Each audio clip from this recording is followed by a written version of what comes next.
pensamiento. Como ustedes saben, está patrocinado, lo organiza el Instituto Masónico de España, de la Gran Logia Española, la Fundación César Navarro, la Logia Prevención de Getafe y la propia agrupación Ágora para el Diálogo del Ateneo de Madrid. Como ustedes conocen, todos los últimos jueves de mes hacemos el ciclo Masones Ilustres en este Salón del Ateneo, mientras que el resto de las conferencias, el resto de los jueves, se hace en la Fundación César Navarro de Getafe. Bien, en la tarde de hoy tenemos como ponente al propio don César Navarro, que disertará sobre la figura del doctor Ramón y Cajal. César Navarro, y voy a utilizar palabras de la periodista Enriqueta de la Cruz, a la que quiero saludar, que la tenemos en el público, que dice de César Navarro: un humanista republicano que disfruta la vida y la gana. Polifacético, humanista, culto, sabio, políglota, aventurero, marino mercante, comprometido, médico forense, psiquiatra, expresidente del Ateneo de Madrid, lo fue en 2 ocasiones, es todo un caballero que sabe disfrutar de la vida y compartir lo que tiene, lo que sabe, lo que cree que es importante. A los 81 años, con estatua propia en Getafe y retrato en la galería de la institución, a los que está legando su alma para siempre se quede con nosotros, jamás rechaza una cita para algo que necesites o simplemente para conversar. Se presenta puntual y vestido como un novio, te hace sentir importante y nunca te deja indiferente. Sabe latín, griego clásico, tagalo y francés, inglés, catalán, etc. Recita de memoria poemas en catalán de Maragall, que es un gusto, leyó toda la ilustración en su adolescencia y cedió a Getafe los 22.000 volúmenes de los que consta su biblioteca, que podía haber vendido a buen precio en Estados Unidos y que, para vergüenza ajena, aún no tienen acomodo definitivo. Su padre trabajó con Marañón, él con Jung y muchos otros humanistas, pensadores y hombres de valía, sus iguales. Su propia vida es una novela baldosiana. No se quiso quedar en burgués y el destino le trató bien. Ha vivido en el mar, en París, en Filipinas, en Estados Unidos. Su patria es el mundo, su dicha, la libertad, su religión hacer el bien. Hizo suyo el lema que reza en la Universidad de París y que ha sido existencialista de los desastres. Y es amante del Kraus positivismo, al que la Segunda República debe tanto. Militó en el PC contra Franco y habló claro al rey cuando tuvo la ocasión. En una conferencia republicana le dijo que en cierta tribuna, ocupada en su día por Alfonso XIII, se sentó el servilismo y la impostura. Porque hay que decir claro lo que hay que decir. Es un enamorado del conocimiento, de Francia y de su mujer, una filipina de nombre Corazón, con la que ha compartido el mundo, y fue dueño del primer y único perro Marco Polo, que dio una conferencia en el Ateneo. Bien es cierto que no dio la conferencia del perro, pero sí la presidió.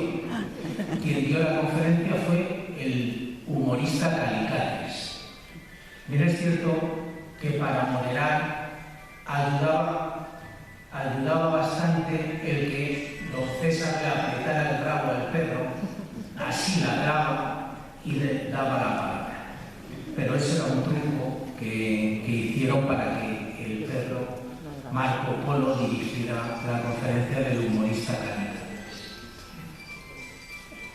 Hablamos de esto y de mucho más en una entrevista, que es la que le hace Enriqueta de la Cruz, en la que desvela un gran secreto de la transición, como avisaron a quien fuera su profesor, Enrique Tierno Galván, de que debía someterse a Felipe González.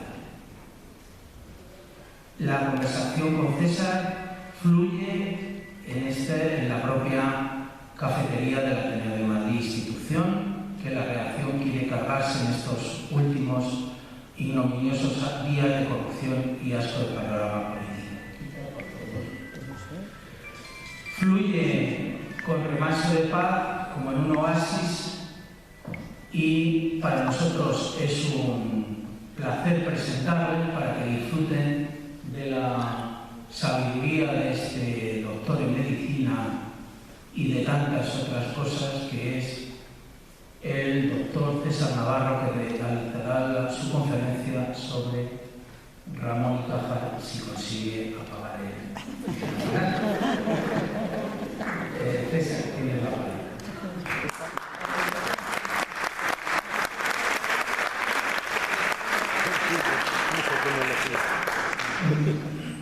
Disculpen, tengo que participar en otro momento, en otro acto posteriormente, así que cuando se me vaya acercando la hora me retiraré y la vicepresidenta primera del Ateneo, doña María Ángeles Sienes, moderará el debate posterior. De manera que yo les agradezco a todos ustedes su presencia y me verán irme despacito y sin hacer ruido, de manera que aprovecho para saludarles. Entonces, tiene usted la palabra. Muchas gracias a Francisco del Barrio por su presentación, también a Enriqueta de la Cruz, que está aquí en la sala, por esta encomiástica imagen que da de mi persona y de mi personalidad. El tema que vamos a tratar ahora es un tema de gran trascendencia y de gran importancia. También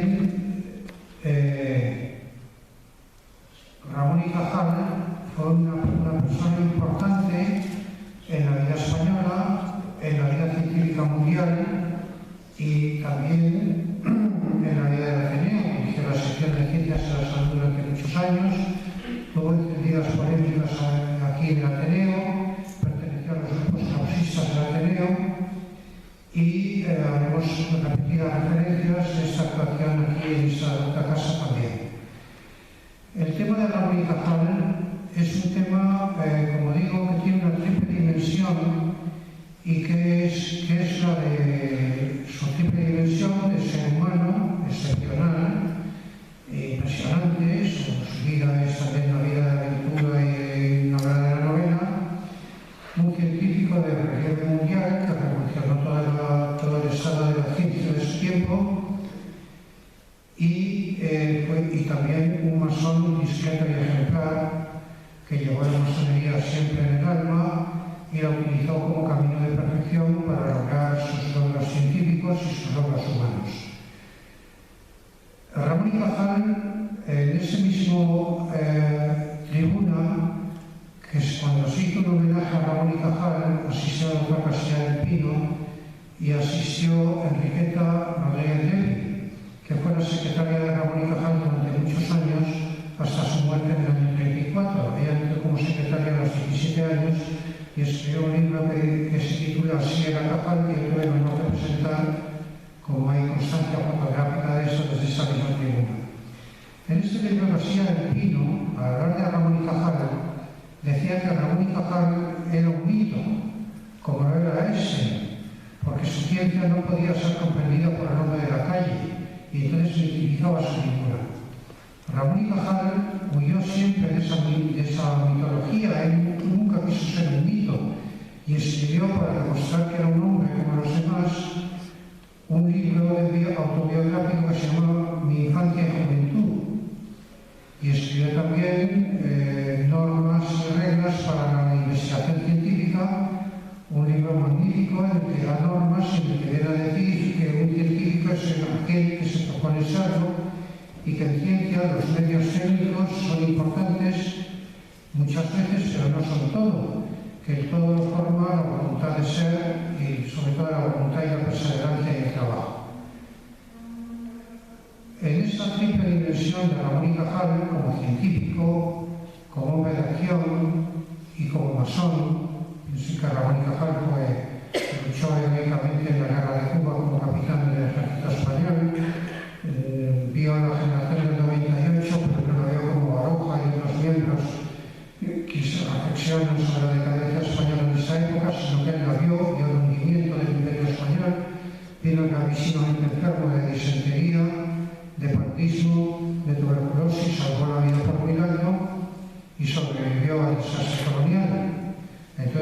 Raúl y Cajal no es que reflexione amargamente sobre el 98, es que con su propia vida vivió el 98 y es un testimonio y un superviviente de ese desastre nacional.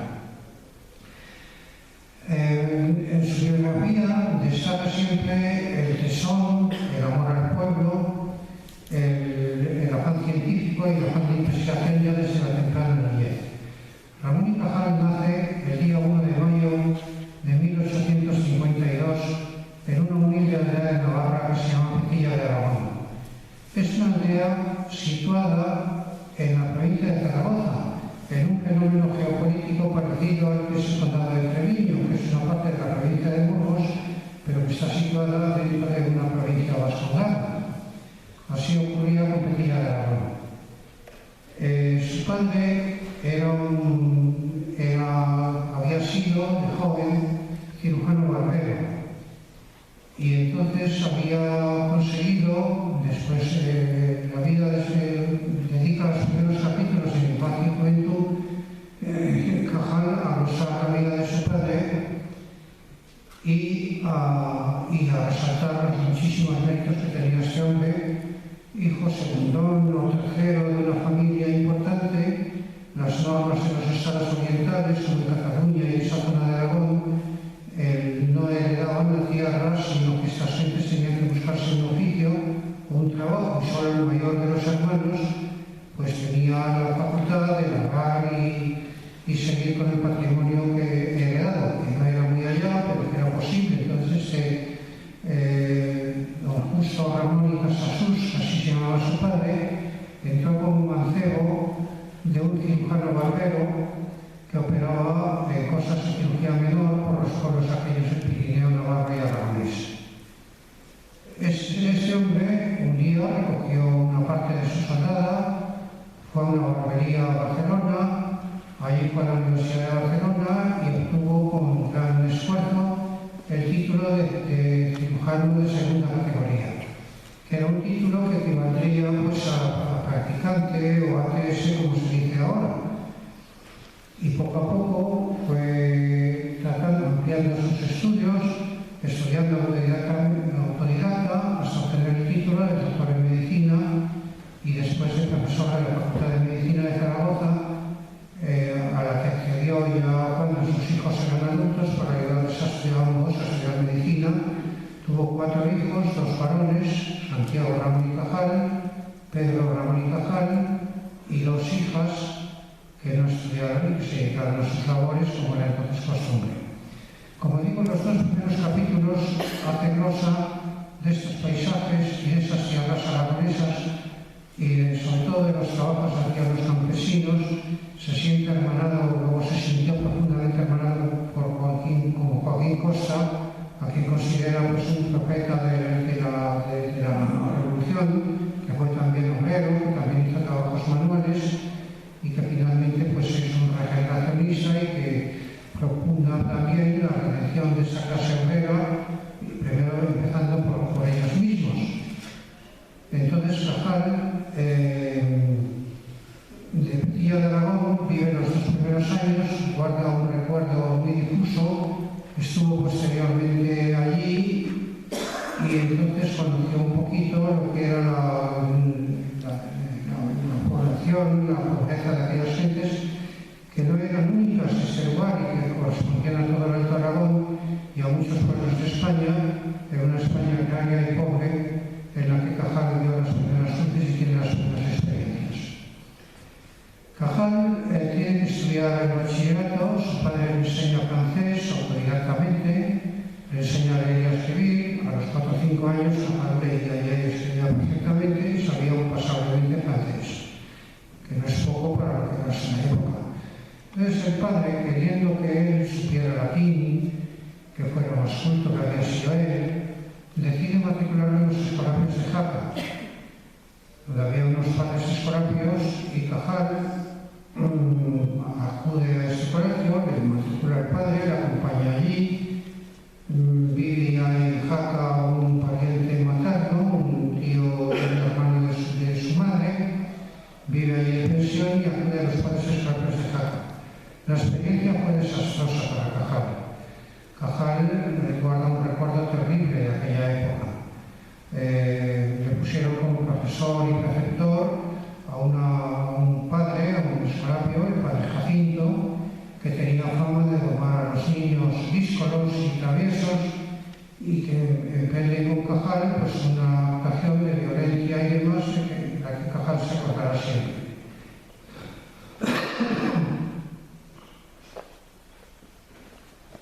En el capítulo 9 de Mi infancia y juventud narra cómo era el padre Jacinto. Era natural de Egea, pueblo próximo, Egea de los Caballeros, era un hombre de estatura aventajada, de fuerza hercúlea, y que cuando un niño decía algún disparate en latín, le pegaba unas palizas horrorosas, utilizaba el vergajo y una especie de látigo de vergajos, y empleaba una violencia inusitada.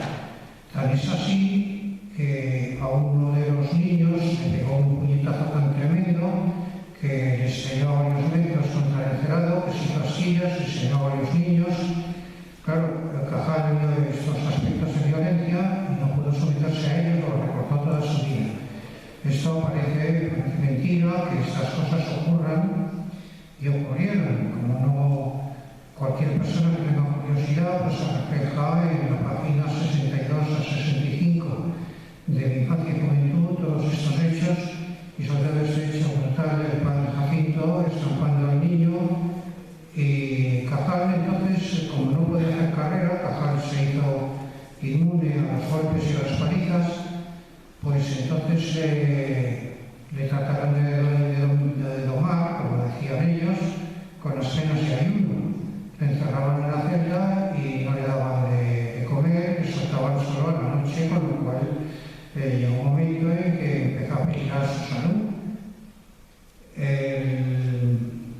Puestas así las cosas, claro, Cajal escribió a su padre, dejó de asistir porque además esto ocurrió a raíz de que una noche se les olvidara recogerle por la noche y estuvo 30 y tantas horas encerrado sin comer y sin agua y sin posibilidad ninguna de salir. Entonces escribió a su padre diciendo que no podía soportar este régimen. El padre pues fue a Jaca, vio a su hijo, se quedó aterrado del estado físico en que estaba, de la delgadez y de la profunda, y entonces decidió pues sacarme de allí, pasó al Instituto de Huesca, donde le examinaron y le aprobaron el curso, a pesar de todo, y desde entonces Ramón y Cajal pues tenía una antipatía profunda por aquellos padres escolapios que tenían el lema ese que me meta con sangre y él, pues su empecinamiento también aragonés no permitió que lo domaran, como ellos decían, y tuvo luego más tarde, cuando era hora de los cuentos de vacaciones, en unas novelas que escribió, decía arañar en la corteza de un creyente y aparecerá un tigre, pero profundidad un poco más aparecerá el terrible Spes que paraliza las ganglios de sus víctimas para entregarlas a la voraz prole. Guerra contra el Spes cervical, abajo los conventos, libera de tripanosomas, causantes de la enfermedad del sueño, por la que sucumbe la enervada juventud española. Cajal, como digo, continúa sus estudios en el Instituto de Huesca y pasa los veraneos en la zona de Hierve, donde su padre ha adquirido ya doctorado en medicina o licenciado en medicina, pues ejerce la medicina en Hierve, pueblo más próspero del Alto Aragón, y allí empieza a practicar pues, las travesuras infantiles propias de su edad, pero siempre con un carácter científico que tuvo Cajal. Es de enseñar su habilidad en la balística con las ondas. El primer libro que escribió Cajal lo hizo sobre un cuaderno escolar y se llama Estrategia lapidaria, que era sobre el arte de tirar piedras con onda. Y llegó a tener tal facilidad en la confección de las ondas, las hacía de cáñamo, un sombrero a 20 pasos, un sombrero lanzado al aire, lo perforaba de una pedrada rapidísima y a veces le daba tiempo a perforarlo 2 veces en la caída.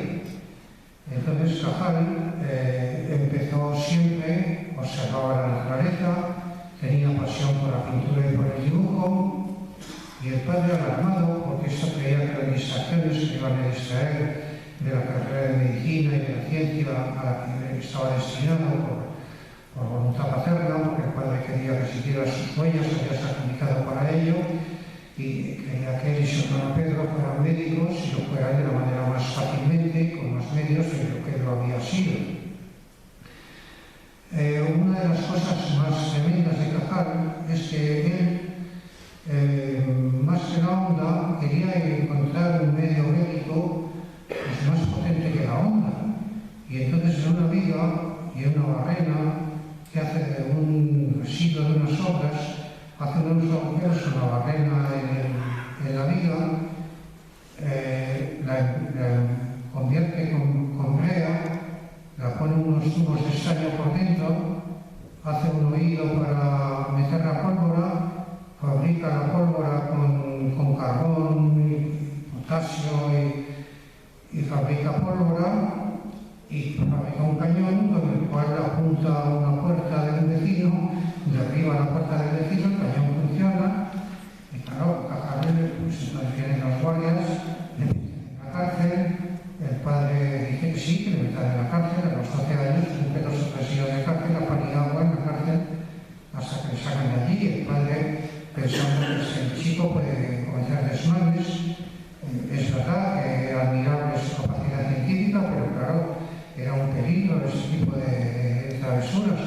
Entonces el padre decide ponerle como aprendizaje de zapatero, que perdiera un año de estudio, con objeto de que encontrara en la vida pues, una forma de socialización, porque era un hombre, un muchacho que si bien era muy inteligente, pero era muy asocial y estaba siempre en la vía pedrea en la que él participara, o ejercicio gimnástico que él no participara, peleas entre muchachos y demás. Entonces, Cajal entra como aprendiz de zapatero, parece que el Museo de Cajal, y entonces se realizan las condiciones artísticas que él tenía, hacer zapatos de gran belleza, labra con dibujos originales suyos, los tacones de los botines se señalan, se conservan en el Museo Cajal, zapatos hechos por él en aquella época de su vida.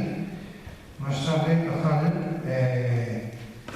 el padre ya ve que, bueno, que el chico se va haciendo más formal y mete de aprendiz de barbero con un barbero de Ayerre, que se llama Francisco, que era un liberal que participaba en todas las personadas liberales y demás, y Cajal aprende un poco a tocar la guitarra, no pasa de puntear las jotas, la música no era su fuerte, no era en cambio la pintura y la observación de la naturaleza.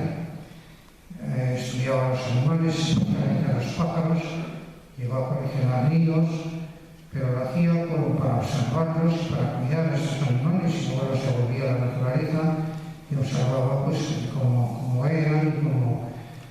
Finalmente, este periodo concluye cuando Cajal ya más adulto asiste a la Facultad de Medicina de Zaragoza, siempre con la asistencia de su padre, y empieza a trabajar en anatomía topográfica con su padre. Entonces, cuando el padre, ya viendo que su vocación por la pintura y el dibujo es auténtica y no presenta ya peligros de distracción, y pues le permite matricularse en dibujo, y Cajal llega pues, a ser un dibujante y un pintor de una precisión verdaderamente extraordinaria. Esto le ayuda de sus estudios de anatomía topográfica. Y mi padre, que estudió con Cajal, me contaba que en las clases de historiografía que daba Ramón y Cajal, los alumnos quedaban impresionados porque con tizas de colores hacía dibujos maravillosos del sistema nervioso central, que luego cuando terminaba la clase pues nos borraba para la decepción de todos los alumnos que suspiraban y se veía uno en la clase cuando nos borraba, y lo hacía como era un sabio. A veces con la manga de su gabán desaparecían aquellos dibujos tan maravillosos que hacía Ramón y Cajal, y cultivó entonces en Zaragoza el dibujo. Y luego Ramón y Cajal tuvo una época en la que le dio por 2 complementos para completar su cultura, que son muy curiosos y los que llevó a tengo que destacar enormemente. Uno fue la gimnasia y otro fue la filosofía. En gimnasia, Ramón y Cajal empezó con gimnasia todavía en la época de Zaragoza de la época, que se llamaba gimnasia de Poblador. Intercambió con Poblador las clases de fisiología del deporte al dueño del gimnasio para que pudiera él presumir ante los clientes de que era un gimnasio que estaba asesorado por un profesor de la Facultad de Medicina, aunque era estudiante todavía Ramón y Cajal. Y Ramón y Cajal pues llegó a tener un cultivo físico tan tremendo que llegó a ser probablemente el hombre más fuerte de Zaragoza. Llegó a levantar 8 panelas cuando el hombre más fuerte de Zaragoza, los hombres en los concursos de levantamiento de peso, no sobrepasaban los 7, llegó con mucha dificultad los 7 sobre los hombres más fuertes de todo el reino de Aragón, podían levantar 7 panelas. Cajal llegó a levantar 8 panelas con cierta facilidad. Lanzaba la barra y superaba el campeón de lanzamiento de barra de todo el reino de Aragón. Entonces tuvo una aventura curiosísima, que fue un estudiante de ingenieros que pasaba por ser de una fuerza física hercúlea también, el que le prohibió a Cajal que recorriera la calle para cortejar a una determinada señorita, porque esa señorita era prometida suya. Entonces Cajal le dijo que de ninguna manera, entonces se desafiaron a una pelea. Entonces la pelea fue tan terrible, Cajal estuvo a punto de ahogarle, claro, era mucho más fuerte que el otro, y entonces perdió el conocimiento, el otro contrincante. Cajal le llevó al hospital, le curó, estuvo atento con él, y luego le dijo, bueno, y ahora le he ganado a usted en el duelo, y ahora le dejo a renuncio, pues será con esa señorita y se queda usted con mayores derechos, pero no porque se le prohíba, sino porque así lo considero y esa será la voluntad de ella, que yo respeto y demás. Entonces Cajal se muestra ya como un personaje romántico, como sería siempre. Llega un momento en que Ramón y Cajal termina la carrera a los 21 años y entonces, pero es la quinta de castelar y tiene que hacer el servicio militar y hacer maniobras, por todo estaban terminando las guerras carlistas, había que limpiar focos carlistas en la zona aquella, y Cajal entra en el servicio militar, pero ocurre que se convocaban en aquel entonces, en aquellos momentos, unas oposiciones al cuerpo de sanidad militar, y Cajal piensa que tendrá ventajas si aprueba las oposiciones, las prepara rápidamente, las aprueba y entra como teniente de sanidad militar en el ejército, hace esas campañas por el Maestrazgo, por la provincia de Lérida sobre todo, y finalmente es destinado a la guerra de Cuba. Claro, la familia preocupada por la guerra de Cuba trata de darle recomendaciones para que no vaya, pero Cajal se niega rotundamente. Dice que él no puede tener diferencia con gentes que van a morir por la patria. Cajal tenía un patriotismo exaltado también y va a la guerra de Cuba, donde alcanza enseguida el grado de capitán, le destinan a las trochas y entonces empieza una guerra real contra los mambises, claro, contra los enemigos de... Hacen unas descripciones magníficas de lo que era la Cuba de la época, de lo que eran los negros, llega a la conclusión de que la guerra colonial era un error, de que las gentes peninsulares no estaban capacitados para luchar en aquellas tierras extrañas, aquellas maniguas en aquellas tierras, y luego empieza una guerra interna para luchar contra la corrupción que se daba en los mandos del ejército español. Señala los 3 grandes defectos que tenía el ejército español: el juego, el alcoholismo y la sexualidad mercenaria, que se conocía enfermedades venéreas a las cuales tenía que asistir Cajal. Cajal se iba, nunca fue jugador, nunca bebió en exceso y nunca le dio por la prostitución mercenaria en aquel momento. Entonces, en estas luchas, Cajal llegó a las de perder, le destinan a los sitios peores, termina enfermando de disentería y termina teniendo que ser repatriado a la península ibérica, gravísimamente enfermo y sobreviviendo de grado milagro y siendo repatriado a España. Cuando Cajal regresa, pues sufre un ataque de hemoptisis, está a punto de morir y entonces siente, al darle el vómito de sangre, pues siente como el heraldo de la muerte y siente que serán sus últimos momentos. Entonces va a su tierra de Panticosa, va a su tierra, se va al sanatorio de Panticosa, donde se repone allí perfectamente y se cura de aquello, y después empieza a hacer oposiciones y empezará su vida científica, en la cual tendrá no pocos tropiezos, no pocos inconvenientes, pero Cajal sentía la pasión por la ciencia, por la investigación, por la verdad y por la justicia. Aquí haremos un inciso para ver qué ocurría en la época, cuál era el panorama filosófico en la época de Ramón y Cajal. Y Cajal, como hemos dicho, nace en 1852, pero 9 años antes, en 1843, ocurrieron dos sucesos en Madrid, que eran sucesos banales, sin relevancia ninguna, pero el desarrollo de los mismos cambiaron de alguna manera la historia de España. Se trataba de dos sucesos que, como digo, no fueron noticiables, no vinieron en el periódico ninguno, pero que desarrollados en su momento cambiaron completamente la historia de España, influyeron muchísimo en tantas vidas españoles y, por supuesto, de una manera enorme en la de Ramón y Cajal.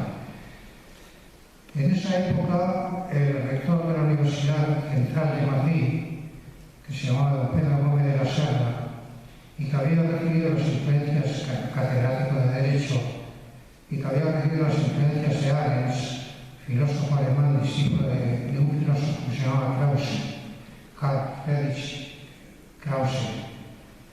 Christian Friedrich Krause, pues había conseguido para la universidad una beca de ampliación de estudios. Recayó ese beneficio sobre un profesor llamado Julián San del Río, catedrático de Filosofía y Metafísica de la Universidad Central. Entonces ese catedrático, sabiendo y influido también por Pedro Gómez de la Serna, quiso ir a Alemania a estudiar las teorías de ese filósofo llamado Krause, que tanto influyó Krause en la vida del derecho español que Clarín hizo su tesis, como saben, además de gran escritor, era catedrático de la Facultad de Derecho de Oviedo, hizo la tesis doctoral sobre las ideas de Arens en el derecho español. Entonces, ese hecho fue un hecho banal. Un profesor que da una beca de ampliación de estudios y se va primero a Bélgica, donde recibe los consejos del propio Arens, al que conoce allí, que le manda a la Universidad de Jena, y el nacimiento de un niño en la isla de Gran Canaria que se llamaba Benito. Pero ese niño tampoco tiene importancia, que nazca un niño en el hogar de un militar retirado. Pero el niño se llamaba Benito Pérez Galdós.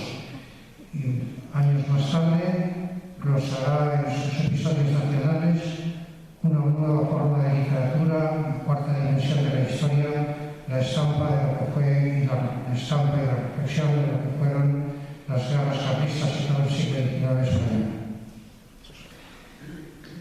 Cuando San del Río llega a Jena,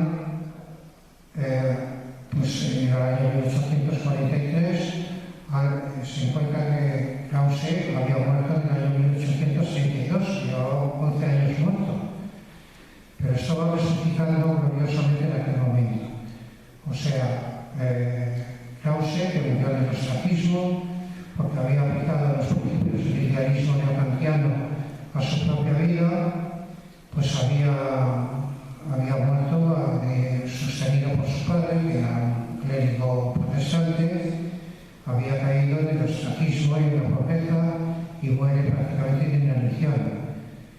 Krause había ingresado en la logia masónica de Dresde, que era la logia de los amigos verdaderos y las tres espadas, y había tenido la condición de orador, pero adelantado como era su época y a vista como era siempre, pues llegó a tener ese encuentro los que mandaban en las logias, quería admitir sistemas más democráticos en las logias, era un adelantado y fue irradiado y expulsado de las logias. La vida de Adams, la vida de Krause, fue contada aquí en este seminario por don Vicente Rodríguez Carro, profesor de la Universidad de Berlín, que está aquí en la sala, y la explicó magníficamente, y no voy a repetirla aquí, pero que todo este ambiente y toda esta vida de Krause pues influyó muchísimo. Cuando Krause regresa a la Universidad de Madrid, dice algo insólito, algo que no se había oído nunca en los claustros de la Universidad de Madrid. Va a don Pedro Gómez de la Serna y mire usted, don Pedro, yo he aprendido en Alemania algo que ha sido la gran dimensión de mi ignorancia. Aunque yo he ganado la cátedra en Buenalí, no tengo la cultura ni la instrucción suficiente ni el estudio suficiente para ejercerla. Por lo tanto, le pido usted licencia y cuando me sienta capaz de ejercitarla volveré por aquí a enseñar. Entonces sale el río, se retira al pueblo de Illescas, de donde era natural su esposa. Allí pasa 9 años, ejercitándose en ejercicios físicos también, ante la sombra de los rústicos que ven un señor en paños menores levantando pesos allí, mientras ellos con sus hijos a sus tareas agrícolas. A los 9 años sale el río, regresa a la universidad, ya no era don Pedro Gómez de la Serna rector, había otro rector.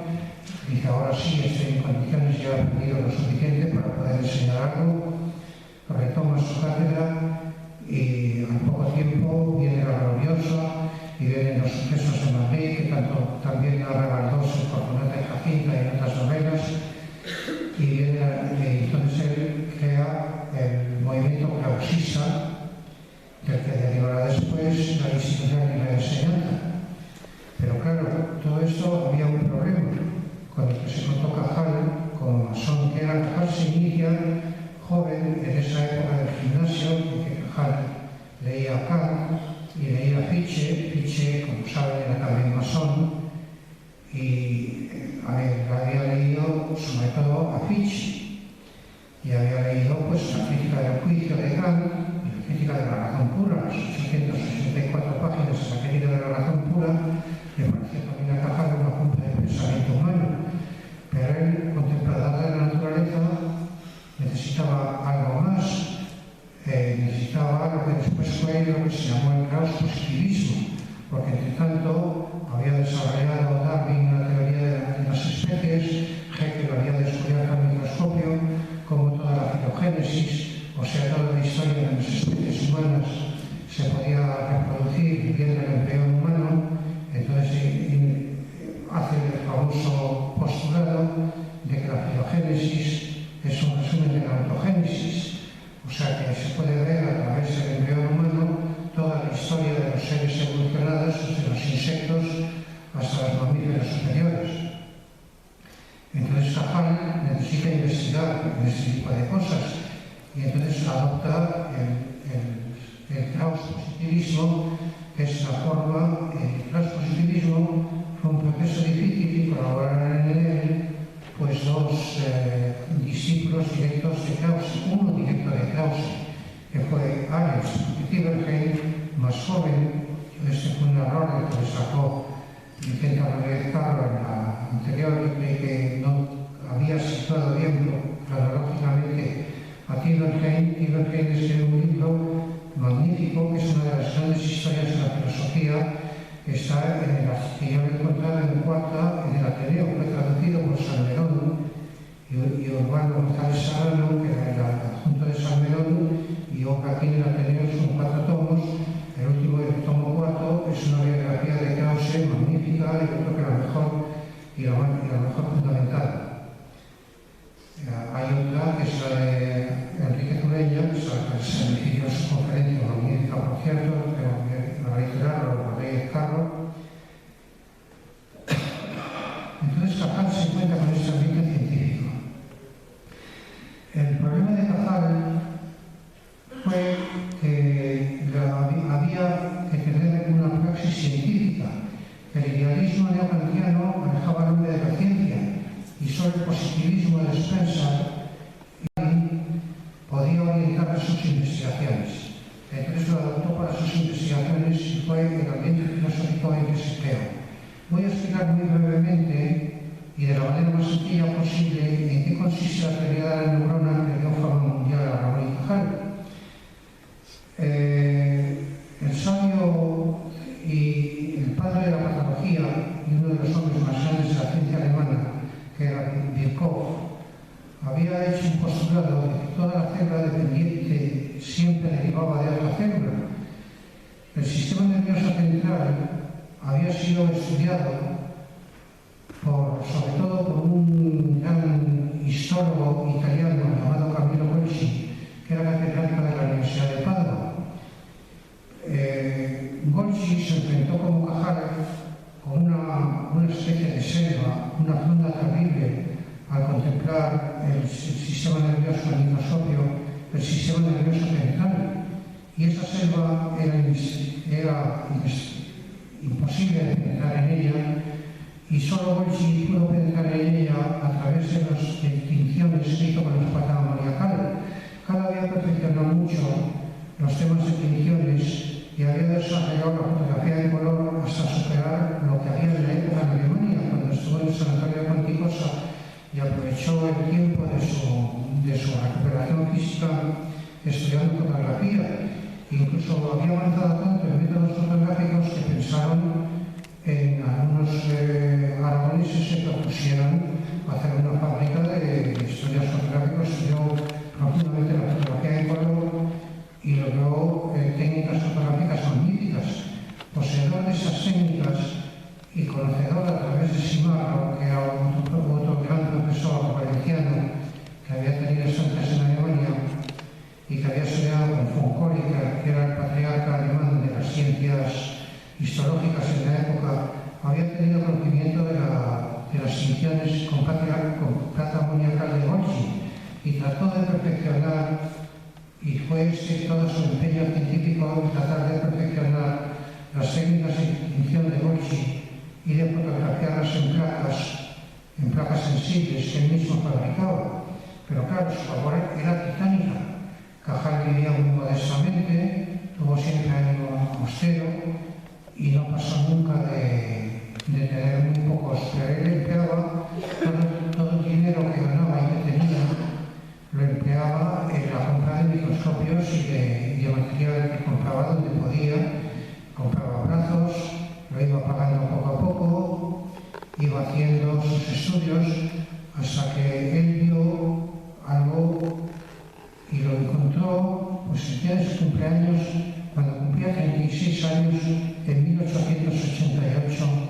Un día reveló una placa en la cual vio que la red neuronal que Golgi había estudiado en fotografía tanto había descubierto cosas que iban más allá de estas teorías de Golgi, porque era una red implementada, como digo, pero él había descubierto que no existía tal red y que no era un todo unitario que formaba una red sensible, sino que las neuronas, las células nerviosas, no estaban unidas por continuidad, como decía Golgi, sino por continuidad. Entonces, él logra fotografiar los axones, los cilindroejes y logra plasmar al microscopio y en fotografías en placas y lo publica tenía de Cajal 36 años. Estamos en 1888. Sus trabajos pasan desapercibidos, ignorados aquí por la ciencia española. Entonces Cajal, en el año 1800, un año después, en 1889, era el Congreso Histológico de Berlín. Cajal coge un billete de tercera clase, coge un equipaje, lleva su microscopio y todas las placas de preparación que durante años y años y años ha estado estudiando pacientemente. Llega a Berlín y coge del brazo a von Kolliker, que tenía entonces 70 años y era el patriarca de la histología alemana, uno de los hombres aristócrata más venerados del mundo, hombre rico, respetadísimo. Le coge de un brazo y hablándole en un francés rudo, el que hablaba Cajal, aprendido por su padre, le lleva un rincón, saca el microscopio le enseña aquellas cosas. Entonces Foncólica se queda asombrada, completamente pasmada. Entonces dice, pero todo lo que hemos publicado nosotros, todas mis publicaciones estaban basadas en la teoría falsa, y usted me demuestra ahora que era falsa. Entonces Koliker, cuando sale de su asombro, proclama por todas partes, por todo Berlín: he descubierto uno de los más sabios y más importantes del mundo, que va a revolucionar la ciencia. Tengo que rectificar, tengo que tirar a la basura mis libros y tengo que escribir otros, en la cual acepta la teoría de Cajal, que revoluciona ya completamente toda la teoría neuronal. Esto, Koliker se patrocina a Cajal, se convierte en su padre espiritual, le propone medallas, publica por toda Alemania, propaga la teoría de Cajal como algo novedoso. La teoría de Cajal recorre el mundo y revoluciona la ciencia, y la revoluciona para siempre, porque la teoría de Cajal es una ciencia ya con carácter de certeza. Solo hay una persona que no la reconoce, que es el propio Camilo Golgi. Camilo Golgi, Cajal trata de acercarse a él y dice: maestro, usted será siempre mi maestro. Se acerca a él con Golgi, endiosado, y prefiere la mentira dicha por los demás que la verdad dicha por otro, y conserva siempre ese endiosamiento y la falta de caballerosidad que tuvo Koliker y que tuvieron todos los científicos alemanes, pero fue la única excepción. Y finalmente, pues era tal evidencia que no tuvo más remedio al que reconocerla, pero tuvo un comportamiento con Cajal hostil siempre y muy malo. Entonces Cajal entra en la gran ciencia. Su fama recorre el mundo. En su cátedra de Madrid se le ofrece, pues, a Segismundo Moret, presidente del Ateneo de Madrid, le ofrece ser ministro de Instrucción Pública. Cajal renuncia naturalmente al cargo. El rey Alfonso XIII le propone un condado, el conde de Cajal. Cajal renuncia a ello sin alaracas y discretamente, casi riéndose de esto, y diciendo: ¿cómo voy a ser yo? Cuando Moret le propone un sueldo de 10.000 euros y de 1.000 pesetas al año, que era entonces dinero, pues Cajal dice que cómo va a aceptar un sueldo tan grande, que es un hombre modesto, y que él ve y le dice a Moret, que era también masón y presidente del Ateneo de Madrid, presidente del Consejo de Ministros en aquel momento, y dice: mire, yo veo en las monedas no la imagen del rey como está reflejada, veo la imagen de los campesinos poderosos de Aragón, que les cuesta tanto dinero y tanto sudor ganarlas, y siempre los veré así. Por tanto, no puedo aceptar ese sueldo tan tremendo que me ofrece usted. Con la mitad me parece más que suficiente. Por fin llega un relateo y llega a aceptar 6.000 pesetas al año, es una serie de siempre.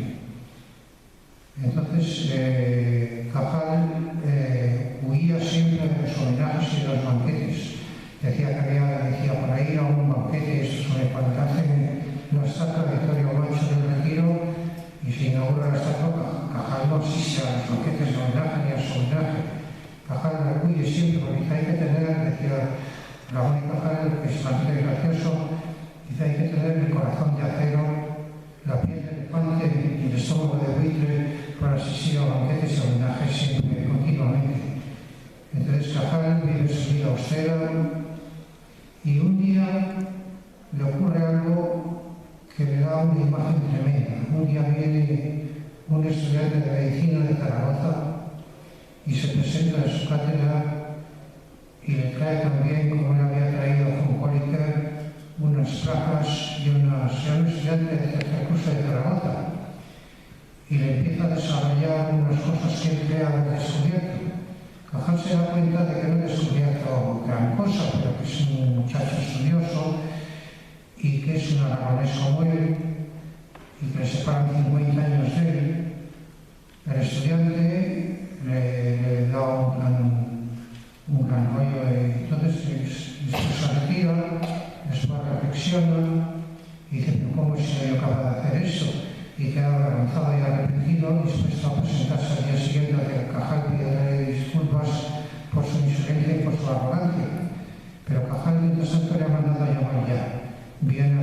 esperando una reprimenda y Cajal le dice lo que le dijo Corica a él, porque lo ha reflejado otro aragonés como él y dice, mire usted, no ha hecho un gran descubrimiento, porque usted ama la ciencia como la amo yo y quiero que usted trabaje conmigo en lo sucesivo. Yo me encargaré de pasar de su matrícula aquí en Madrid y vamos a estudiar aquí conmigo y va a ser usted un discípulo mío si se lo acepto. El estudiante se queda pasmado y se repite la escena de cómo por eso las acciones buenas se reproducen como se reproducen las acciones malas. Entonces se reproduce cuando von Kolliker se nombra a sí mismo padre intelectual, padre científico de Cajal. Cajal se constituye padre científico de aquel estudiante que se llama Llorente de Nom y que después estuvo a punto de ganar el premio Nobel de Medicina y no le ganó por las vicisitudes de la guerra civil. Cajal apadrina entre los discípulos a su discípulo Tello, también aragonés como él, y crea la escuela de Cajal, que está la escuela de histología más importante del mundo. Entonces, en la escuela de Cajal, pues ahí es una época de oro de la ciencia española. Está pues Gonzalo Rodríguez de la Pora, al que yo conocí, por cierto, la última conferencia que dio en el año 73 o 74, este mismo lo presenté yo aquí, fue la última que murió de poco tiempo. Tello, que fue discípulo de él, Villaverde, en fin, el Río Ortega, que fue discípulo de él, aunque el Río Ortega no siguió tanto la escuela de Cajal porque el Río Ortega tenía un carácter vidrioso, susceptible y difícil y tuvo problemas con varios científicos, también con Ramón y Cajal, y no por culpa de Ramón y Cajal, sino por culpa de su carácter vidrioso y susceptible. Y se acercó más a Negrín y fue más bien de la escuela fisiológica de Negrín que la de Cajal.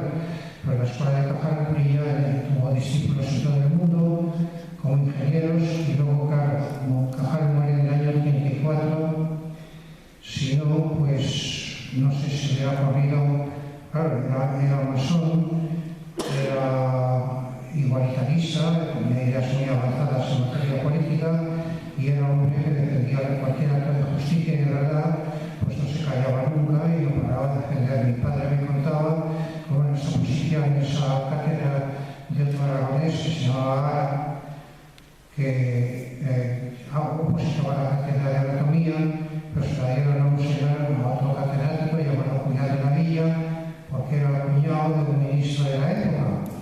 Entonces Cajal cayó indignó muchísimo, estuvo a punto de pelearse físicamente, pese a sus años y todo, con el presidente del tribunal.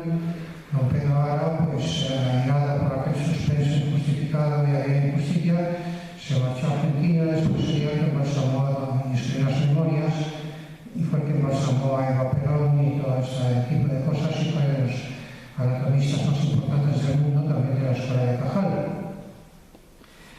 Esta es un poco la vida de Cajal, y tengo que ir terminando porque se acerca un poco la hora. Y como ustedes ven, es una personalidad que indica una cosa de temperamento español. Cajal huye del mito. Decía Asía del Pino que Cajal era un mito. Efectivamente, los chulos de Lavapiés hablaban de Cajal como mitológicamente y eran incapaces de comprender la teoría de la neurona, como eran incapaces de comprender la teoría de Essi. Pero Cajal, para huir del mito, escribe las memorias de un hombre de acción para demostrar que era un hombre como los demás y que todo se consigue con trabajo, con tesón, con voluntad, con amor a la ciencia y amor a la verdad.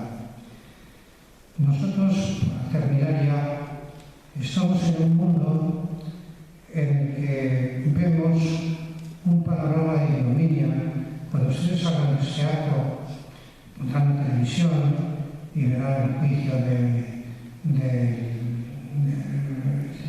Deza, verán cosas ignominiosas y verán un mundo horroroso que no tiene nada que ver con esta España que Cajal defendía, y que a través de este seminario en el que tratamos de engrosar un poco el camino de perfección y la búsqueda de la verdad y del bien, hemos estado dándoles ustedes. Entonces verán una realidad que no se corresponde, y este seminario tiene como objeto mostrarles a ustedes, para que esto se propague, que existe otra posibilidad, que existe otra España, que existe. Entonces yo les voy a contar con esto una aventura personal. Yo cuando era adolescente, hace más de medio siglo, algo más de medio siglo, bastante, yo me había ido a Bélgica huyendo de una realidad pues tan terrible como la que hay ahora, exacerbada incluso por los temas de la guerra. Y había llevado a mí, en mi memoria y en mi conciencia, el eco de unos versos del poeta de Zamora, León Felipe, cuando decía aquello: y en España hay locos, se murió aquel manchego, aquel terrible estafagario del desierto, y en España hay locos, todo el mundo está cuerdo, terrible, monstruosamente cuerdo. Franco, el sapo iscariote y ladrón, repartiendo castigos y premios en nombre de Cristo, con la efigie de Cristo prendida del pecho. Y hay en España, ahora que la justicia vale menos, infinitamente menos que el orín de los perros, el sapo iscariote y ladrón, repartiendo castigos y premios.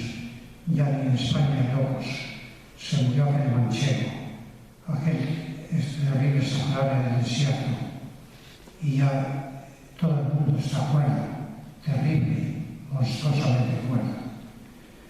Yo, como tantas gentes de mi edad y de mi época, huía de este mundo y sentía el movimiento centrífugo. Estuve trabajando como picador de minas una larga temporada en la cuenca minera de Charleroi con otros exiliados políticos españoles que habían sufrido el exilio y la guerra. Allí conocí a Venceslao Carrillo, el padre de Santiago Carrillo, que por cierto se llevaba muy mal con su hijo y estaba ahí siempre con su yerno, que quería tanto, que era Jadera. Ganaba un dinero con el Ministerio de los Trabajos, y entonces emprendí un viaje andando por Bélgica. Fui al molino de Pronux para ver las hazañas del Imperio de los 100 días que me habían llamado mucho la atención. Y vi cuando Napoleón se escapa de la prisión de Elba, vuelve otra vez, organiza su ejército y empieza a ganar batallas. Gana la batalla de Pronux, que dirige desde el molino. Yo subí al molino, vi aquellos paisajes, seguí andando y llegué a los campos de Ligny, donde Napoleón dirige y gana la batalla de Ligny. Andando más aún, llego a los campos de Waterloo, y entonces empiezo a estudiar ahí la batalla de Waterloo. Empiezo en los museos, tomando notas en un cuaderno escolar y admirando pues, a Ney, el bravo de los bravos, aquel mariscal fantástico que pierde 7 caballos en la batalla, que monta otros y sigue luchando, haciendo enemigos y luchando firmemente. A Saint-Cyr, el estratega, al gobernador de Marat. Pero lo que más me impresionó no fue eso. Como ustedes saben, Napoleón pierde la batalla por la astucia del general von Blücher, que superó con mucho a la de Grouchy, que siguiendo fielmente instrucciones y sin imaginación es despistado por von Blücher, mientras que Wellington, el general de los nervios de acero, gana la batalla y Napoleón la pierde y la destierra para siempre, donde no volverá más que su cadáver y a la isla de Santa Elena. Pero él inició la batalla desde la Maison de Caillou, que fue donde, y en aquella casa se conserva todo sin nombre y sin identidad. Había puesto en carbón en la Maison de Caillou lo siguiente: que nunca se libren en estos campos más batallas que la de los cerebros que salgan a las ideas, la de los mercados que salgan al comercio. Y firmaba con su nombre anónimo aquel soldado se llamaba Víctor Hugo y era masón. Muchas gracias.